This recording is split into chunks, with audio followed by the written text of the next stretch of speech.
Hello friend, स्वागत है आपका एनक्यू स्टडी यूट्यूब चैनल पर। सक्षमता परीक्षा के दूसरे चरण से संबंधित जो है सामान्य ज्ञान यानी जीके जीएस का अगला सेट लाए हैं, जो कि सक्षमता पर आधारित प्रश्न पूछे जाएंगे।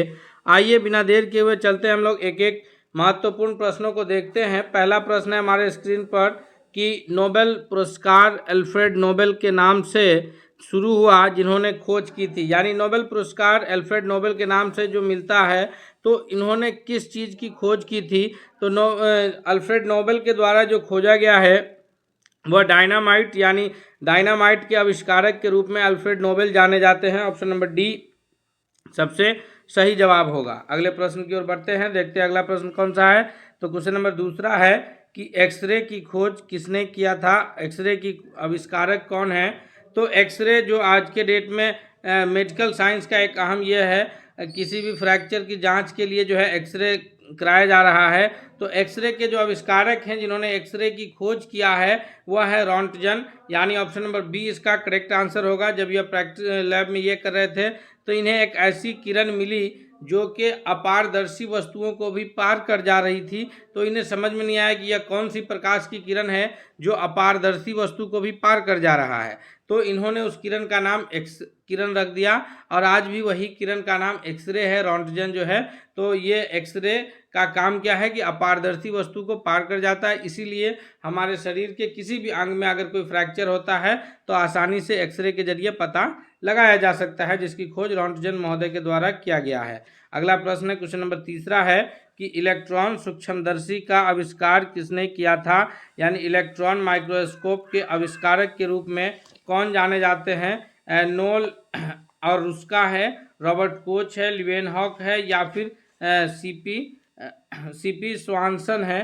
तो इसका सबसे जो सही जवाब होगा तीसरा नंबर प्रश्न का ऑप्शन नंबर ए के रूप में जाना जाएगा कि नोल और रुस्का जो है ये इलेक्ट्रॉन सूक्ष्मदर्शी के आविष्कारक के रूप में जाने जाएंगे। नेक्स्ट क्वेश्चन है, क्वेश्चन नंबर 4 है कि निम्नलिखित में से कौन सा युग्म सही सुमेलित नहीं है? यानी जेम्स वाट के द्वारा वाष्प इंजन का आविष्कार किया गया है, सही है। जेएल वेयर्ड के द्वारा टेलीफोन है, एजी वेल यानी अलेक्जेंडर ग्राहम बेल के द्वारा टेलीफोन, जो कि सही है। और फिर जेएल वेयर्ड के द्वारा जो है टेलीविज़न है, जो कि सही है। अगर गलत सुमेलित देखा जाए तो जे पार्किंसन के द्वारा पेंसिलिन, जो कि गलत है, इसलिए चूंकि सही सुमेलित नहीं पूछा जा रहा है, option number D correct answer के रूप में जाना जाएगा।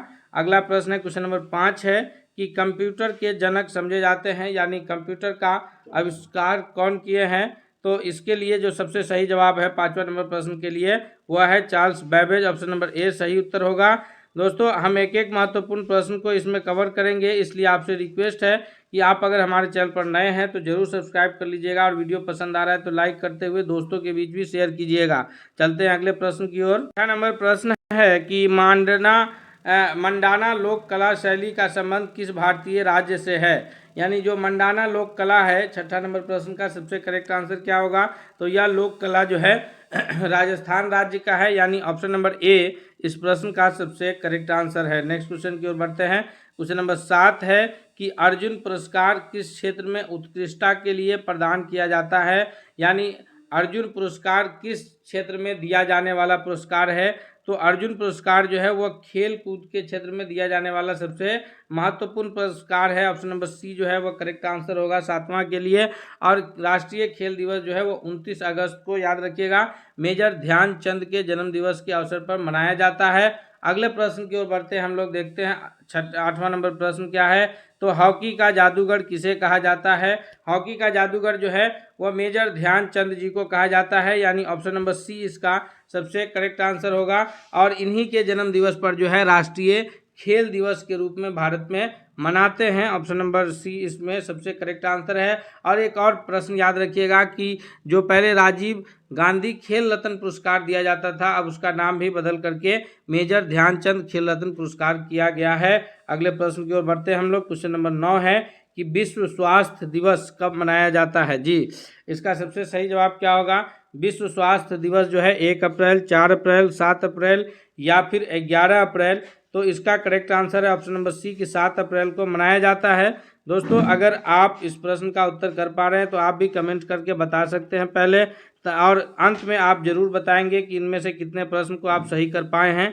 क्वेश्चन नंबर 10 है कि गोल घर का निर्माण किस गवर्नर जनरल के समय में हुआ था, यानी किस गवर्नर जनरल के शासनकाल में पटना में गोल घर का निर्माण कराया गया है। वारेन हेस्टिंग्स है, या फिर लॉर्ड हार्डिंग है, कॉर्नवालिस है, या सर जॉन शॉर हैं। तो इसका सही उत्तर है ऑप्शन नंबर सी के लॉर्ड कॉर्नवालिस के समय में जो है पटना में गोल घर का निर्माण कार्य हुआ है। नेक्स्ट सवाल की ओर बढ़ते हैं। अगला प्रश्न है क्वेश्चन नंबर 11 है कि विश्व का पहला गणतंत्र वैशाली किसके द्वारा स्थापित किया गया था जी।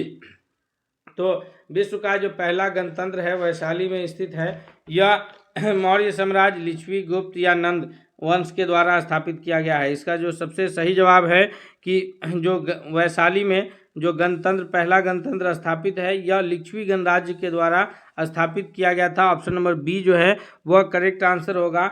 बिहार में जो है पूरे 16 महाजनपदों में से 3 प्रमुख महाजनपद का ये बिहार में मिलता है, जिसमें से मगध साम्राज्य, वज्जी संघ तो उसी में वज्जी संघ का एक हिस्सा था लिच्छवी गणराज्य, और मगध साम्राज्य का हिस्सा है मौर्य साम्राज्य, जिसमें जो है हर्यक वंश, नंद वंश और उसके बाद जो है मौर्य साम्राज्य की स्थापना होती है। तो ये इस प्रकार जो है ये विश्व का पहला गणतंत्र कौन सा है, लिच्छवी गणराज्य है। नेक्स्ट प्रश्न की ओर बढ़ते हैं। क्वेश्चन नंबर 12 है कि द्वितीय बौद्ध संगीति का आयोजन किस शासक ने किया था। तो द्वितीय बौद्ध संगीति का जो आयोजन करने वाले शासक जाने जाते हैं। 12वां नंबर प्रश्न का जो सबसे करेक्ट आंसर है वह डी है कि काला अशोक के समय में जो है द्वितीय बौद्ध संगीति का आयोजन हुआ था, जो कि कहाँ हुआ था, तो यह वैशाली में हुआ था।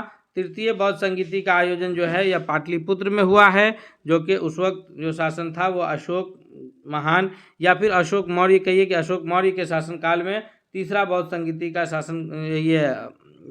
संगीति का आयोजन पाटलिपुत्र में हुआ है। और कनिष्क के समय में जो है चौथे बौद्ध संगीति का आयोजन पाटलिपुत्र में हुआ है, कुंडलवन कश्मीर में हुआ है। चौथे बौद्ध संगीति का आयोजन कहाँ हुआ है, तो वह कुंडलवन कश्मीर में हुआ है। अगले प्रश्न की ओर बढ़ते हैं। क्वेश्चन नंबर 13 है कि महावीर जैन की मृत्यु निम्नलिखित में से किस नगर में हुई है। यानी महावीर स्वामी को जो कि जैन धर्म के 24वें तीर्थंकर और 24वें और अंतिम तीर्थंकर कहिए हैं, उनकी जो महापरिनिर्वाण है या मृत्यु है यह किस शहर में हुआ है।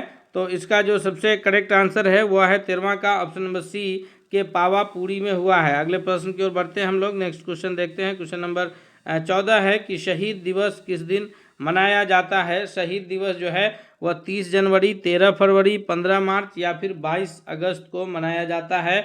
तो शहीद दिवस राष्ट्रपिता महात्मा गांधी जी के शहादत पर जो है प्रत्येक वर्ष 30 जनवरी को मनाया जाता है, क्योंकि 30 जनवरी 1948 को नाथूराम गोडसे के द्वारा जो है महात्मा गांधी की हत्या कर दी गई थी, उन्हें शहीद कर दिया गया था। और उन्हीं के शहादत दिवस पर प्रत्येक वर्ष भारत में शहीद दिवस के रूप में मनाया जाता है। अगले प्रश्न की ओर बढ़ते हैं। नेक्स्ट क्वेश्चन है क्वेश्चन नंबर 15 है कि देश का एकमात्र किस राज्य की राजभाषा अंग्रेजी है। अलग अलग राज्यों की राजभाषा जो है अलग अलग है पूरे। तो जिस प्रकार बिहार की राजभाषा हिंदी है और द्वितीय राजभाषा बिहार की उर्दू है, उसी प्रकार अपने देश के किस राज्य की राजभाषा अंग्रेजी है। वह एकमात्र ऐसा राज्य है जिसकी राजभाषा अंग्रेजी है। वह राज्य नागालैंड, सिक्किम, मणिपुर और मिजोरम में कौन सा है। तो इसका सही उत्तर है ऑप्शन नंबर ए कि वह राज्य जो है नागालैंड है, जिसकी राजभाषा हिंदी नहीं अंग्रेजी है। याद रखेंगे हम लोग ताकि कोई भी प्रश्न छूटे नहीं। अगला प्रश्न है क्वेश्चन नंबर 16 है कि नालंदा विश्वविद्यालय के संस्थापक महोदय कौन थे। तो नालंदा विश्वविद्यालय के संस्थापक महोदय की अगर बात किया जाए तो यह गुप्त वंश के शासक कुमारगुप्त प्रथम है, यानी ऑप्शन नंबर बी इसका सबसे करेक्ट आंसर होगा। नालंदा विश्वविद्यालय की स्थापना कुमारगुप्त प्रथम के द्वारा किया गया था, और जो इसे नालंदा विश्वविद्यालय को बर्बाद किया गया, नुकसान किया गया, वो बख्तियार खिलजी के द्वारा किया गया था, याद रखिएगा। और समुद्रगुप्त जो है वो उन्हें भारत का नेपोलियन के नाम से जाना जाता है, याद रखेंगे हम लोग। अगले प्रश्न की ओर बढ़ते हैं। क्वेश्चन नंबर 17 है कि सांची का स्तूप किस शासक ने बनवाया था। सांची का स्तूप जो है वो बिंबिसार है, हर्षवर्धन है या फिर पुष्यमित्र है या अशोक है। तो इसका सबसे करेक्ट आंसर होगा कि सांची का स्तूप जो है वह अशोक महान के द्वारा बनवाया गया था। ऑप्शन नंबर डी इसका सबसे करेक्ट आंसर होगा। अगले प्रश्न की ओर बढ़ते हैं। नेक्स्ट क्वेश्चन है क्वेश्चन नंबर 18 है कि बौद्ध धर्म के प्रचार के लिए अशोक ने किसे श्रीलंका भेजा था। तो चूंकि अशोक जो है कलिंग के युद्ध के बाद अशोक ने अपना धर्म अपना परिवर्तन किया। आजीवक संप्रदाय के मानने वाले थे, लेकिन बाद में इन्होंने जो है बौद्ध भिक्षु के रूप में दीक्षित हुए। तो बौद्ध धर्म अपनाने के बाद जो है ये अशोक ने अपनी धम्म की नीति अपनाई और उसके पश्चात अपनी बेटी संघमित्रा और पुत्र महेंद्र दोनों को जो है बौद्ध धर्म के प्रचार प्रसार के लिए श्रीलंका भेजे थे।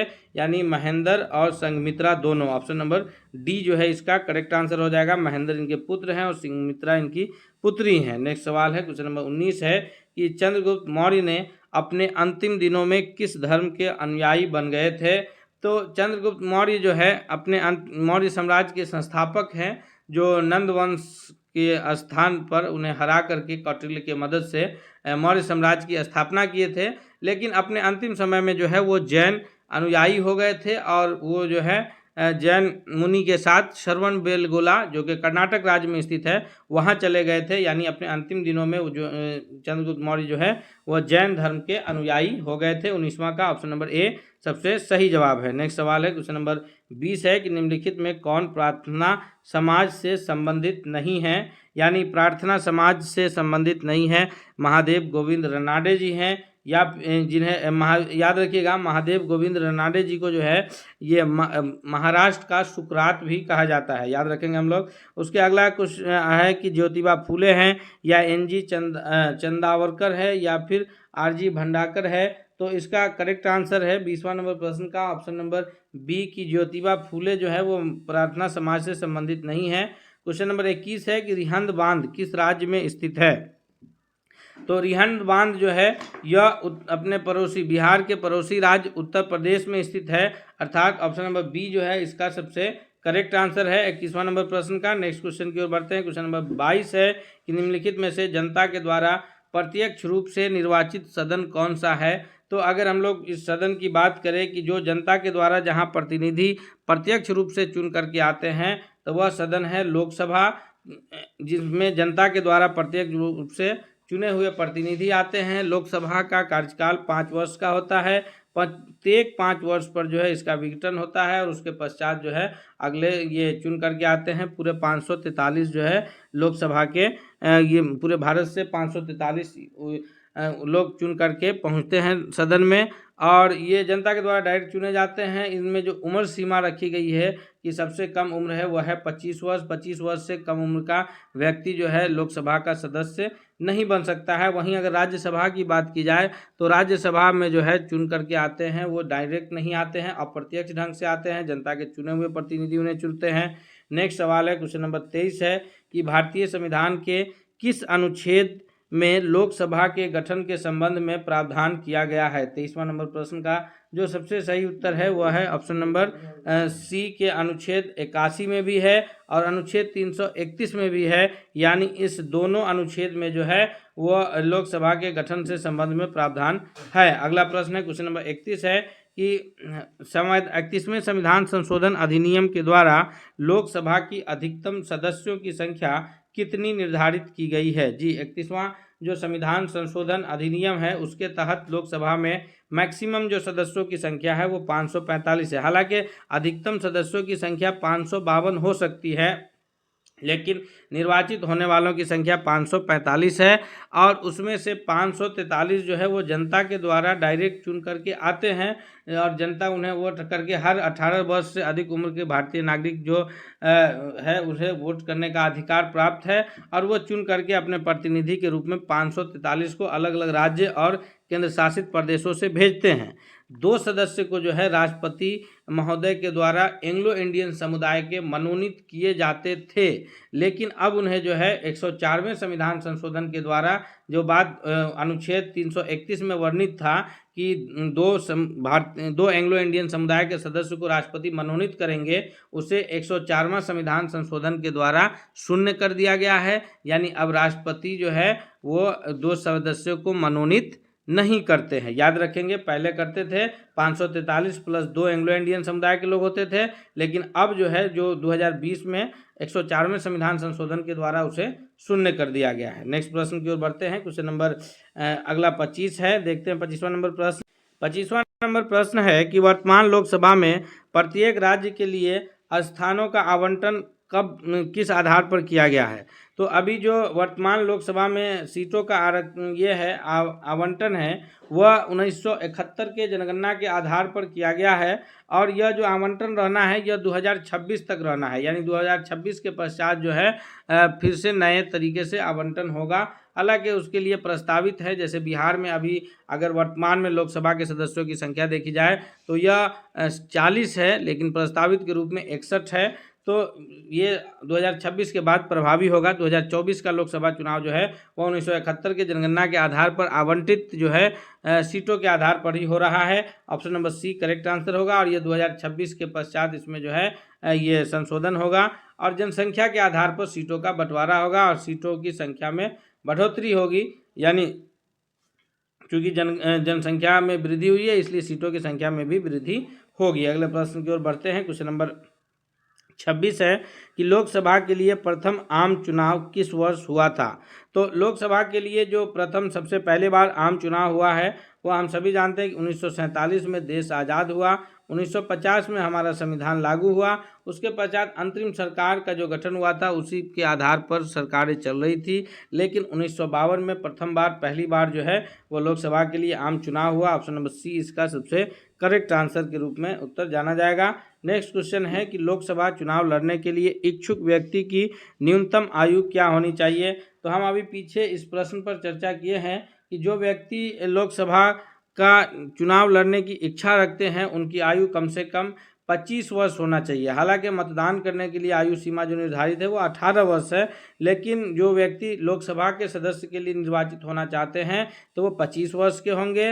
राज्यसभा के लिए जो न्यूनतम उम्र सीमा है वो 30 वर्ष है और राष्ट्रपति बनने के लिए जो न्यूनतम उम्र सीमा है वो 35 वर्ष है, यानी 35 वर्ष से कम उम्र का कोई भारतीय नागरिक भारत के राष्ट्रपति बनने की उम्र सीमा के लायक वो नहीं रहता है। अगले प्रश्न की ओर बढ़ते हैं। क्वेश्चन नंबर 28 है कि बिहार में लोकसभा के लिए कुल सीटों की संख्या कितनी है। तो ये तो 40 है, हम सभी जानते हैं। Option number A correct answer हो जाएगा। लोकसभा का 40 है, राज्यसभा का 16 है, याद रखिएगा। विधानसभा का 243 है और विधान परिषद के सीटों की संख्या 75 है। तो चूंकि यहाँ बिहार की जो विधानमंडल है वो द्विसदनात्मक है, यानी यहाँ का निचला सदन विधानसभा है जो 243 सदस्यों की संख्या है और ऊपरी सदन विधान परिषद है जहाँ सदस्यों की संख्या 75 है। अगला प्रश्न है क्वेश्चन नंबर 29 है कि दिल्ली में स्थित शांति वन में किनका समाधि स्थित है। शांति वन में जो समाधि स्थित है वह है ऑप्शन नंबर बी, यानी पंडित जवाहरलाल नेहरू जी का है। ऑप्शन भारत के प्रथम प्रधानमंत्री के रूप में जाने जाते हैं। अगला प्रश्न की ओर बढ़ते हैं। क्वेश्चन नंबर 30 है कि अजंता की गुफा कहाँ स्थित है। किस राज्य में जो है अजंता की गुफा स्थित है। उड़ीसा, मध्य प्रदेश, महाराष्ट्र या फिर केरल। तो इसका सही उत्तर है ऑप्शन नंबर सी कि यह जो है महाराष्ट्र राज्य में स्थित है। दोस्तों ये सभी महत्वपूर्ण प्रश्न जो है आपकी परीक्षा की दृष्टि से बहुत लाभकारी है, इसलिए आपसे रिक्वेस्ट भी है कि यदि आप हमारे चैनल पर अब तक नए हैं तो ज़रूर सब्सक्राइब कर लीजिएगा और वीडियो पसंद आ रहा है तो इसे लाइक करते हुए दोस्तों के बीच शेयर करना नहीं भूलिएगा। क्वेश्चन नंबर 31 है कि पतंजलि का संबंध किससे है। पतंजलि का जो संबंध है तो ये इसका संबंध योग दर्शन से है। ऑप्शन नंबर डी इसका सबसे करेक्ट आंसर है, याद रखेंगे हम लोग। और अगले प्रश्न की ओर बढ़ते हैं। नेक्स्ट क्वेश्चन कौन सा है। क्वेश्चन नंबर 32 है कि गौतम बुद्ध का वास्तविक नाम क्या है। गौतम बुद्ध के नाम से प्रसिद्ध जो है बौद्ध धर्म के संस्थापक गौतम बुद्ध, जिनका जन्म जो है लुम्बिनी वन में हुआ था और इन्होंने अपना पहला उपदेश जो है वो सारनाथ में दिया है। इनका जो वास्तविक नाम है वो सिद्धार्थ है। ऑप्शन नंबर बी 32वां नंबर प्रश्न का सबसे सही उत्तर है कि सिद्धार्थ जो है उनके बचपन का वास्तविक नाम है। नेक्स्ट सवाल है क्वेश्चन नंबर 33 है कि किसने कहा था कि दिल्ली अभी दूर है। तो ये जो है ये दिल्ली सल्तनत के सुल्तान जो तुगलक वंश के शासक थे उन्हें हजरत निजामुद्दीन औलिया के द्वारा कहा गया था कि दिल्ली अभी दूर है। हुनूज दिल्ली दुरस्त ये फारसी का एक ये है जुमला है जिसका अर्थ होता है कि हुजूर दिल्ली अभी दूर है।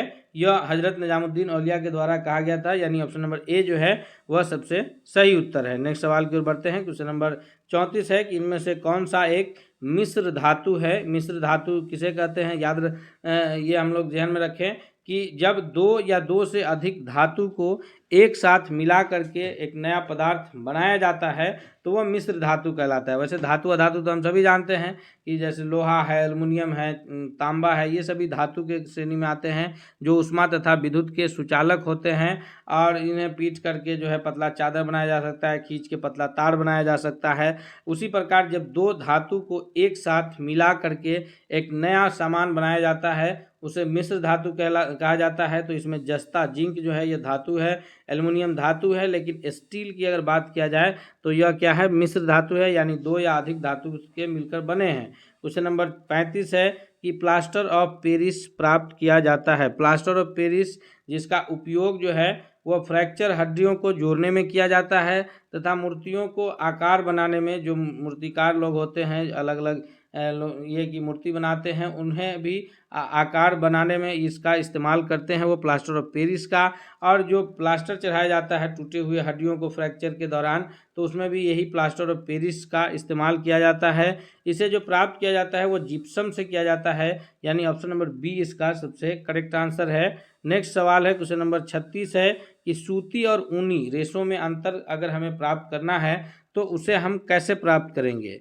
तो सूती और ऊनी रेशों में अंतर प्राप्त करने का सबसे आसान तरीका है कि उस रेशा को अगर हम लोग जलाते हैं तो जो सूती रेशा होता है वो जलता है लौ के साथ, लेकिन जो ऊनी रेशा होता है वो जलने की जगह पे जो है वो लौ के साथ ना जल करके वो बरकता है, यानी ऑप्शन नंबर बी इसका करेक्ट आंसर होगा। नेक्स्ट सवाल की ओर बढ़ते हैं। क्वेश्चन नंबर 37 है कि बर्फ पर दाब बढ़ाने से उसका गलनांक क्या होगा। तो बर्फ का यदि अगर हम लोग दाब बढ़ाते हैं, बर्फ पे प्रेशर बढ़ाते हैं तो उसका गलनांक कम होता जाता है, यानी वो गल करके पिघल के द्रव ठोस अवस्था से पानी बन जाता है, द्रव अवस्था में आ जाता है। ऑप्शन नंबर ए इसका सबसे करेक्ट आंसर है। नेक्स्ट सवाल है क्वेश्चन नंबर 38 है कि संतरे में कौन सा विटामिन अधिक पाया जाता है। तो संतरा है, नींबू है या कोई भी खट्टा फल है, उन सभी में जो है विटामिन पाया जाता है वो विटामिन सी पाया जाता है।